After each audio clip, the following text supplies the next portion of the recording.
తాకట్టులో ఉన్న బంగారాన్ని విడిపించి ఆ రోజు ఆన్లైన్ ధరకే కొంటుంది కొమ్మూరి గోల్డ్. నమస్తే, వెల్కమ్ టు సుమన్ టీవీ. నేను పద్మిని. ప్రస్తుతంతో పాటు ప్రముఖ పంచాంగకర్త, వాస్తు జ్యోతిష పండితులు, హస్త సాముద్రికా నిపుణులు మేడికొండూరు విశ్వనాథ్ ప్రసాద్ గారు మనతో పాటు ఉన్నారు. మాట్లాడదాం. నమస్కారం సార్. ఓం మాతాపితృ గురుభ్యో నమః. నమస్కారం సార్, గణపతి రూపాల గురించి చెప్తూ ఉన్నారు. విజయ గణపతి పేరులో ఉన్నట్టుగానే మరి మనం విజయాన్ని కాంక్షించి ఆయనను గనక ఆరాధన చేస్తే విజయం అనేది దక్కుతుందా? ఎలా మరి ఆయనని ఆరాధన చేయాలి? విక్టరీకి డెఫినెట్ గా మారు పేరు అని వింటూ ఉంటాము. ఎలా విశేషంగా ఆయనకి ఆరాధన చేసుకోవచ్చు అనేది మీ ద్వారా తెలుసుకోవాలనుకుంటున్నాను సార్, చెప్తారా? తప్పకుండా అండి. ఇందులో విజయ గణపతి అనే ఒక ప్రధానమైన రూపంలో విజయ అనే పదంలోనే సహజ సిద్ధమైన అర్థం ఉంది. అంటే విక్టరీ కొరకు అని. కానీ నిగూఢంగా ఉన్న మరొక అర్థం ఏమిటంటే విజయానికి సంబంధించి ఏ పనిలో అయినా మనం ప్రారంభించిన తర్వాత దాంట్లో మధ్యలో ఆటంకాలు ఏర్పడిన సందర్భాలలో ఆ సందర్భంలో మనం గణపతిని కొలవటం వలన ఆటంకాలు తొలగిపోతాయి అని, కొన్ని సందర్భాలలో ఆర్థిక పరంగా అస్థిరత ఏర్పడే సందర్భాలలో సవ్యంగా సాగుతున్న పరిస్థితుల్లో ఉన్నట్టుండి ఆర్థికపరమైన సంక్షోభాలు, ఆర్థికపరమైన ఇబ్బందులు, సమయానికి డబ్బులు అందుబాటులోకి రాకపోవటం, వీటి కారణం చేత స్తబ్దత ఏర్పడే అవకాశాలు ఉంటుంటాయి. ఇటువంటి సన్నివేశాల్లో విజయ గణపతి ఆరాధన మంచి ఫలితాలను ఇస్తుంది. అంటే కంటిన్యూటీ, మనం మొదలుపెట్టిన పని సవ్యంగా జరగటానికి, పరిపూర్ణమైన అనుకూలమైన ఫలితాలు రావటానికి. విజయ గణపతి అనేది ఏదైనా ఒక ప్రారంభంలో ఏదైనా పని ప్రారంభిస్తున్నప్పుడు మనం సహజసిద్ధంగా గణపతిని స్మరిస్తాం, పూజ చేసుకుంటాము. సహజంగా ఆ పని నిర్విఘ్నంగా కొనసాగుతూ ఉంటుంది. కానీ కొన్ని సందర్భాలలో మనం అనుకోని విధంగా పనులు మొదలుపెట్టే పరిస్థితి, ఆ సమయంలో గణపతి ఆరాధన కానీ మరే ఇతర దేవత ఆరాధన కానీ చేయకుండా తప్పనిసరి పరిస్థితుల్లో ఏదైనా పని మొదలుపెట్టే అవకాశం ఉన్నప్పుడు మధ్యలో ఇటువంటి సంకట పరిస్థితి, ఆర్థికపరమైన సంక్షోభం కానీ ఆరోగ్యపరమైన సంక్షోభం కానీ ఇది ఉన్న సన్నివేశాలలో విజయ గణపతి సాధన, విజయ గణపతికి పూజ చేయటం, స్మరించుకోవటం అది అనుకూలమైన ఫలితాలు ఇస్తుంటాయని గణపత్యానికి సంబంధించి ఒక ప్రత్యేకమైన నమ్మకం. అది నిజం కూడా. ఇక మరొక రకమైన విషయం ఏమిటంటే కుటుంబపరమైన విషయాలలో ముఖ్యంగా సంతానం నుండి తీవ్రమైన వ్యతిరేకత ఎదురవుతున్న సన్నివేశాలలో చాలా కుటుంబాలలో సంతానానికి సంబంధించి వారి నుండి ఇబ్బందికర సన్నివేశాలు ఎదుర్కోవటం, తల్లిదండ్రుల్ని సరిగ్గా గౌరవించకపోవటం, తల్లిదండ్రుల మాటకు విలువ ఇవ్వకపోవటం, ఇటువంటి సన్నివేశాల్లో తల్లిదండ్రులు తీవ్రమైన మానసిక క్షోభకు గురవుతున్న సన్నివేశాలు ఉంటూ ఉంటాయి. సహజంగా వారు సక్రమమైన మార్గంలో సక్రమంగా వారు సంపాదిస్తున్నప్పటికీ వారి నుండి సరైన స్పందన, వారి పట్ల ఆదరణ సరిగ్గా లభించట్లేదు అనే భావన చాలామంది తల్లిదండ్రుల్లో ఉంటూ ఉంటుంది. తద్వారా వారు తీవ్రమైన ఒత్తిడికి గురవుతూ ఉంటారు.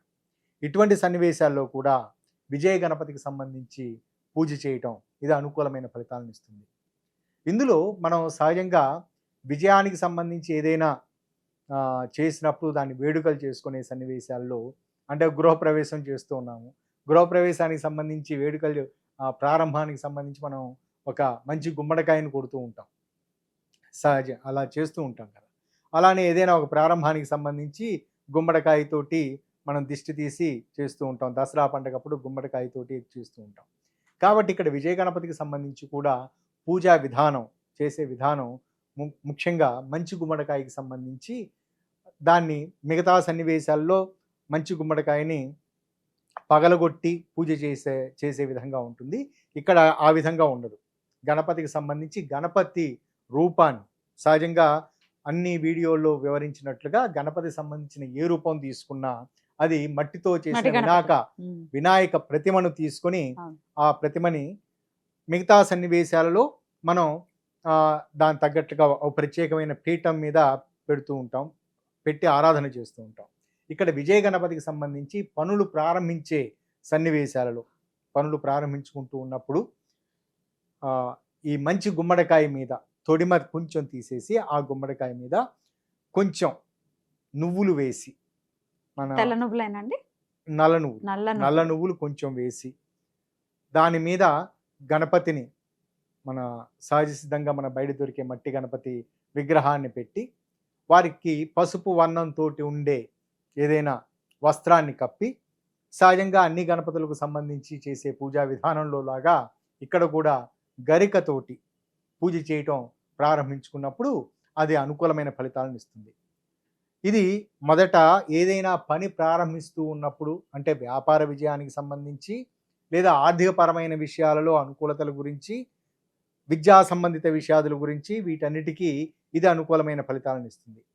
అలా కాని సందర్భాలలో ముఖ్యంగా మన సంతానం నుండి ఇందాక వివరించినట్లుగా సంతానం నుండి సంతానం ద్వారా ఇట్లా తీవ్ర- stubborn గా ఉన్న వాళ్ళ కోసం.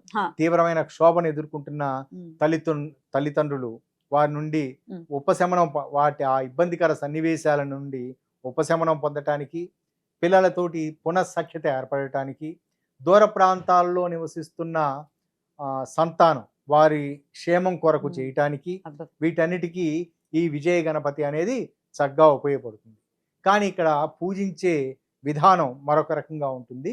ఇక్కడ మనకి నిమ్మకాయలు వాడుతూ ఉంటాం కదా, సహజంగా అన్ని పూజా సన్నివేశాలలో నిమ్మకాయలు ఉంటుంటాయి కదా. ఇందులో 11 నిమ్మకాయలు తీసుకుని 11 నిమ్మకాయలు ఒక వృత్తాకారంలో ఉంచి ఆ వృత్తాకారం అంటే సర్కిల్ సర్కిల్ ఆ వృత్తాకారంలో ఉంచి కొంతమందికి అర్థం కాకపోతే ఎట్లా సార్? మళ్ళీ అది సర్కిల్ గా ఉంచి 11 నిమ్మకాయలు నిమ్మకాయల్ని సర్కిల్ లాగా పేర్చి వాటి మధ్యలో బియ్యం, తెల్లగా ఉండే ఆ బియ్యాన్ని, తెల్లటి బియ్యం అంటే మనం ఇప్పుడు బ్రౌన్ రైస్ ఇటువంటివి కాకుండా కొంచెం తెలుపు వర్ణంలో ఉండే బియ్యాన్ని ఉంచి వాటి మీద ఈ గణపతి విగ్రహాన్ని ప్రతిష్ఠింపజేసి షోడశోపచార పూజలు చేసి, ముఖ్యంగా ఇక్కడ కూడా పసుపు వర్ణంతో ఉన్న వస్త్రాన్ని స్వామివారికి అర్పించి కప్పి గరికలతోటి పూజ చేయటం ప్రారంభించుకున్నప్పుడు అనుకూలమైన ఫలితాలు ఉంటాయి. కింద ఒక ప్లేట్ లో ఈ నిమ్మకాయల్ని పెట్టి అందులోనే బియ్యం పెట్టుకోవచ్చు కదా? చేయొచ్చు. ఒక ప్లేట్ లో పెట్టుకొని, అది సంతానం నుండి తీవ్రమైన ఇబ్బందికర సన్నివేశాలు ఎదుర్కొంటున్న వారు లేదా తీవ్రమైన అసంతృప్తితో ఉన్నవారు, సంతాన ఆరోగ్యం గురించి భయపడుతున్నవారు, దూర ప్రాంతాల్లో నివసిస్తున్న వ్యక్తులు వాళ్ళ క్షేమార్థం. ఆన్ దిస్ నోట్ నేను ఒక క్వశ్చన్ అడుగుతాను సార్. ఈ మధ్య కొంతమంది కంప్లైంట్ చేసింది ఏంటంటే, మా పిల్లలు ఒక రూమ్ లోకి వెళ్ళి లాక్ చేసుకుని ఉంటున్నారు, రోజుల తరబడి బయటికి రారు, స్నానాలు చేయరు, అసలు చెప్పిన మాట వినరు, కాలేజెస్ కి వెళ్ళరు, స్కూల్ ఇట్లా కూడా కంప్లైంట్ చేసే వాళ్ళు ఉంటారు సార్. వాళ్ళకు కూడా ఇది ఉపయోగపడుతుంది. ఇటువంటి సన్నివేశాల్లో కూడా ఖచ్చితంగా ఉపయోగపడుతుంటుంది. బహుశా మిగతా సైకలాజికల్ కారణాల చేత కొంతమంది సహజంగా వీడియో గేమ్స్కి ఇటువంటి వాటికి పరిపూర్ణంగా అలవాటు పడిపోయి వారు ఆ తల్లిదండ్రులు నిర్లక్ష్యం చేస్తూ కేవలం కంప్యూటర్లతోటి, సెల్ ఫోన్లతోటే వాళ్ళు కాలం గడిపే పరిస్థితులు అటువంటివన్నీ ఉన్నాయి, చాలా మంది చెప్తూ ఉన్నారు. అటువంటి సన్నివేశాల్లో నేను ఇటువంటి విజయ గణపతికి సంబంధించిన మంత్రాన్ని ఇవ్వటం, వారికి ఊరట కలగటం, దాని తర్వాత వాళ్ళు సైకాలజిస్టులని కలవటం, వారి నుండి కొంత కౌన్సిలింగ్ పొందటం, ఇటువంటివన్నీ జరిగాయి. అంటే ప్రాక్టికల్ రెమెడీతో పాటుగా గణపతికి సంబంధించి ఈ విధంగా చేయటం. కానీ ఇటువంటి సన్నివేశంలో పసుపుతోటి చేసిన దారాన్ని వారు 21 రోజుల పాటు కానీ లేదా 48 రోజుల పాటు కానీ నిష్ఠగా, పసుపుతో చేసిన దారం అంటే దారాన్ని పసుపు కట్టిన దారాన్ని, పసుపు కట్టిన దారాన్ని క్షమించాలి, పసుపుతోటి చేసిన దారం అంటే ఇక్కడ పసుపు అద్దిన తెల్లటి దారానికి పసుపు అద్దిన దారాన్ని అది దీక్షా కంకణంగా వారు కట్టుకొని మరొక దారాన్ని అక్కడ ఉంచి, అది వారి పిల్లలకి ఎవరి పట్ల వారు ఆలోచిస్తూ ఉంటారో వారికి ఆ దారాన్ని కట్టడం వలన పూజ అనంతరం 21 రోజుల పూజ లేదా 48 రోజుల పూజ అనంతరం ఇది అనుకూలమైన ఫలితాలను ఇస్తుంది. ఇది నా ప్రాక్టీస్ లో నేను చాలా మంది విషయాల్లో చూశాను. ఇది అనుకూలమైన ఫలితాలను ఖచ్చితంగా ఇస్తుంది. అద్భుతం. ఇంతకీ గరికలతో చేసే మరి ఆ మంత్రం ఏమిటి? గరిక వేస్తూ ఏ మంత్రంతో స్వామివారిని అర్చించాలి? ఇది ప్రత్యేకంగా ఇప్పుడు వివరిస్తాను. ఈ మంత్ర సాధనకి సహజంగా నేను చెప్తున్న సన్నివేశంలో ఇది మీరు రాసుకోవటం కానీ లేదా ఇది రాసుకున్న దాన్ని మీ కుటుంబంలో వయసులో పెద్దవారి చేత చెప్పించుకొని ప్రారంభించుకోండి, లేదా దగ్గరలో ఉన్న పండితులు లేదా మంత్రశాస్త్రం తెలిసిన వారు వారి ద్వారా ఉపదేశం పొందండి. కానీ ఇది ఎక్కువ కాలం కంటిన్యూ చేయొద్దు. అది కేవలం 21 రోజులు కానీ వారి సంకల్పాన్ని బట్టి లేదా వారికి ఉన్న సమస్య తీవ్రతను బట్టి, ముఖ్యంగా ఈ ఏదైనా పని ప్రారంభించబోయే ముందు విజయం కొరకు ఇది చేయటం అనే సన్నివేశాల్లో 21 రోజులు సరిపోతాయి. కానీ ఏదైనా ఒక సమస్య, సంతానం నుండి ఎదురవుతున్న సమస్య, లేదా మధ్యలో పని ఆగిపోయి ఆర్థికపరమైన కారణాల చేత, అనారోగ్య కారణాల చేత పని ఆగిపోయిన సన్నివేశాల్లో పునఃప్రారంభం కొరకు చేయటం, ఇటువంటి సన్నివేశాల్లో అది 48 రోజుల పాటు చేయండి. ఆ మంత్రాన్ని ఇప్పుడు వివరిస్తాను. ఓం సౌ క్రోం శ్రీం గం వద వద గణపతయే స్వాహ. మరలా వివరిస్తాను.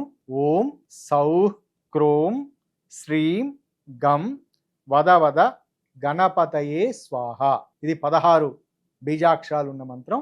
ఇది చేస్తూ ఇది ప్రారంభించిన దగ్గర నుంచి వారికి వెంటనే అనుకూలమైన ఫలితాలు ఉండటం, వారి శరీరంలో, ముఖంలో చక్కటి మార్పు రావటం ప్రాథమిక లక్షణం. తదుపరి వారు ఎవరినైతే ఏ విషయం గురించి అయితే ఉద్దేశించి వారు చేస్తూ ఉన్నారో దానికి సంబంధించిన అనుకూలతలు వారికి ప్రారంభంలోనే అనిపిస్తూ ఉంటాయి. కానీ మొదట కొన్ని రోజుల్లోనే అనుకూలమైన ఫలితాలు వచ్చాయి కదా అని వారు ప్రారంభించిన అనుకున్న రోజులు, అంటే 21 రోజులు 48 రోజులు అనుకున్నట్లుగా వారు దాన్ని కంప్లీట్ చేయండి. రెండవ సన్నివేశంలో ఏదైనా సంతాన మూలక ఇబ్బందికర సన్నివేశాలు అని చెప్పిన వాటికి సంబంధించి ముందు చెప్పినట్లుగా పసుపు అద్దిన ఆ కంకణాన్ని వారు ఆ 48 రోజుల పాటు అక్కడ గణపతి దగ్గర ఉంచి ఆ తదుపరి పిల్లలకి కట్టండి. ఖచ్చితంగా వారిలో మార్పు క్రమంగా వస్తుంది. దాని తర్వాత ప్రాక్టికల్ రెమెడీస్ ఆచరించండి. సైకలాజికల్ గా తల్లిదండ్రులే కౌన్సిలింగ్ ఇవ్వటం, లేదా పెద్దవారు ఎవరైనా ఇవ్వటం, క్రమంగా వారిలో మార్పు వస్తుంది. మరలా వాటి పట్ల ఆకర్షితులు కాకుండా ఉంటారు. ఏ రోజున మొదలు పెట్టమంటారు సార్? ఇది సహజంగా గణపతికి సంబంధించినది చతుర్థి. 2 పక్షాలలో వచ్చే కృష్ణపక్ష చతుర్థి అంటే మనం సంకష్టహర చతుర్థి రోజు మొదలు చేయటం కానీ, లేదా శుక్లపక్ష చతుర్థి, లేదా బుధవారం, ఈ సన్నివేశాల్లో ఎప్పుడైనా మొదలు పెట్టచ్చు. వారికి మనసుకు అనిపించిన రోజు చేయటం అనుకూలమైన పరిస్థితి. అద్భుతం. చాలా చక్కగా వివరించారు సార్. ఖచ్చితంగా విజయ గణపతిని శరణు వేడి ఆ విజయం కోసం, లేదా ఇట్లాంటి ఒక జటిలమైనటువంటి విషయాలు, పిల్లల మాటలు వినట్లేదు అని అంటే చాలా బాధాకరం కూడా. ఏం చేయాలో పాలుపోని పరిస్థితుల్లో స్వామి అనుగ్రహం వారి పట్ల ఉండాలని మనస్ఫూర్తిగా కోరుకుంటూ చాలా చక్కగా వివరించినందుకు కృతజ్ఞతలండి. నమస్కారం. నమస్కారం.